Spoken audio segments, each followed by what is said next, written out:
ចិត្តប្រឡងបាក់10ឆ្នាំ2026ហើយមែនអត់តើអញ្ចឹងសូមអរគុណទាំងអស់គ្នាមើលវីដេអូនេះខ្ញុំនឹងចែករំលែកតកតជាមួយនឹងអត្រាកំណែនៃការប្រឡងវិញ្ញាសាអង់គ្លេសនៅក្នុងឆ្នាំ2024អញ្ចឹងនៅក្នុងវីដេអូនេះដំបូងគេខ្ញុំនឹងចែក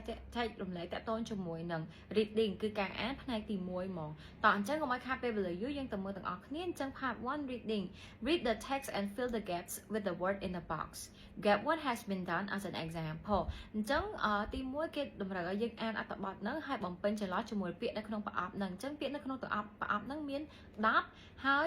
ចន្លោះទី1ហ្នឹងគេធ្វើឲ្យយើងហៅយកជាឧទាហរណ៍តោះអញ្ចឹងយើងទៅមើលពាក្យទាំងអស់គ្នាហើយខ្ញុំនឹងបកប្រែឲ្យអ្នកទាំងអស់គ្នាដោយសារតែនៅពេលដែលយើងដឹងអត្ថន័យពាក្យទាំងអស់ហ្នឹងឬក៏យើងអាចដឹង80ទៅ90%នៃពាក្យទាំងអស់ហ្នឹងវាជួយឲ្យយើងបំពេញចន្លោះបានដោយងាយស្រួលអញ្ចឹងបើសិនជាអ្នកទាំងអស់គ្នាអត់ដឹងប្រាប់ពាក្យហ្នឹងអីគេទេអ្នកទាំងអស់គ្នាគួរតែចាប់ដើមរៀន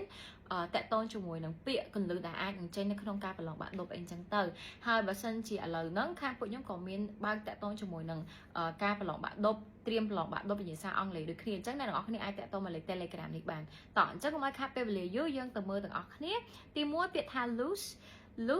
នៅក្នុង context ហ្នឹងបាក់មានន័យថាបាត់បង់ right number 1 sorry disease ជំងឺ appear លេចឡើង bites បានន័យខំ breed បានន័យថាបង្កាត់ពូជឬក៏វាបន្តពូជអីចឹងទៅណាវាកើតកូនអីចឹងទៅដែលដូចសត្វអីចឹងណា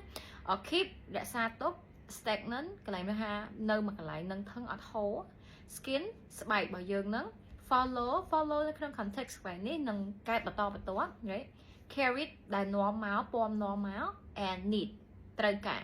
តោះអញ្ចឹងយើងមើលទាំងអស់គ្នា number 1 malaria is a serious disease that attacks people of all age right អញ្ចឹងជំងឺហ្នឹងគឺជាជំងឺម្យ៉ាង malaria គឺជាជំងឺម្យ៉ាង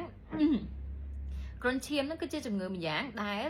attacks people of all age បានថាវាកាត់ទៅលើមនុស្សគ្រប់វ័យ it is caused by germs blah blah blah by mosquito អញ្ចឹងគឺជាវាបណ្ដាលដោយបាក់តេរី blah blah blah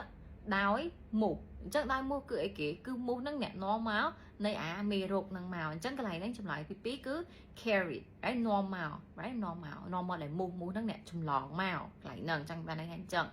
if a mosquito is a mosquito blah blah blah a person the germs will be injected beneath the blah blah blah right and a tiny red spot will soon អញ្ចឹងបើសិនជាមនុស្ស a person អញ្ចឹងមូសហ្នឹងយ៉ាងម៉េចនៅទៅកាន់មនុស្សយើងគឺវាខាំចម្លើយគឺ bites the germs will be injected beneath the អញ្ចឹងនៅពេលដែលមូសខាំមនុស្សគឺអាមេរោគហ្នឹងនឹងចាក់ទៅលើវាចូលទៅក្នុងខ្លួនរបស់យើងណាក្រុមស្បែកហ្នឹង right beneath អីគេ beneath the skin ក្រុមស្បែករបស់យើង right and a tiny red spot will soon អញ្ចឹងនៅពេលដែលវាខាំយើងហើយវានឹងមានកន្ទួលក្រហមដែលលេចឡើងមកអភាកន្លែងហ្នឹងលេចឡើង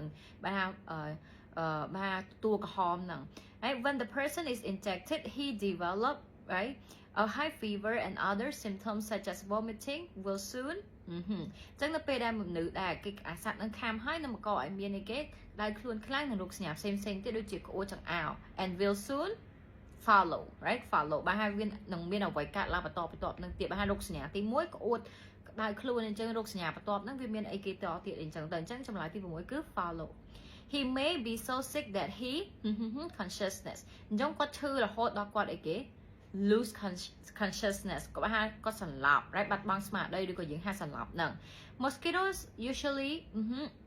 in still ponds or drain or even in the container holding water អញ្ចឹងមូសភាគច្រើនទៅក្នុងស្រះឬក៏នៅក្នុងអ្វីដែលយើងដូចពាងដែលយើងដាក់ទឹកអីចឹងទៅ right អញ្ចឹងកន្លែងហ្នឹង mosquito usually breed in right ponds បានហើយវាកាត់ពូជវាកើតកូននៅក្នុងទឹកអីចឹងទៅអញ្ចឹងចម្លើយទី8គឺ breeds right breed អត់មាន s ទេ sorry or drains or even in the container holding stagnant water គឺជាទឹកដែលនៅមួយកន្លែងអត់ហូរទៅណាដូចទឹកក្នុងពាងក្នុងធុងវាហូរទៅណាវានៅតែហ្នឹងអាហ្នឹងគេហៅ stagnant water they the still water to lay the eggs and to blah blah blah safe ហើយអញ្ចឹង they need right គាត់ត្រូវពួកមូសហ្នឹងអាមូសហ្នឹងវាត្រូវការទឹកដែលនៅនឹង right អត់ដើម្បីអីគេដើម្បីវាបង្កើតកូនចេញពងវានឹងមកហើយ to keep រក្សាទុកពងវានឹងឲ្យបានន័យថាឲ្យវាមានសុវត្ថិភាពតោះអញ្ចឹងចម្លើយរបស់យើងមានប៉ុណ្ណឹងហើយបើសិនជាអូនមានចម្ងល់បន្ថែមអីអូនអាចនឹងអរគ្នាអាច comment សួរបានហើយបើសិនអ្នកនរគ្នាចង់ចាប់ដើមរៀនតកតងជាមួយនឹងការត្រៀមប្រឡងទី12សម្រាប់វិញ្ញាសាអង់គ្លេសអ្នកនរគ្នាក៏អាចតកតងមកលេខ Telegram យើងបានដែរបាយបាយអរគុណដែលបានមើលវីដេអូនេះដល់ចប់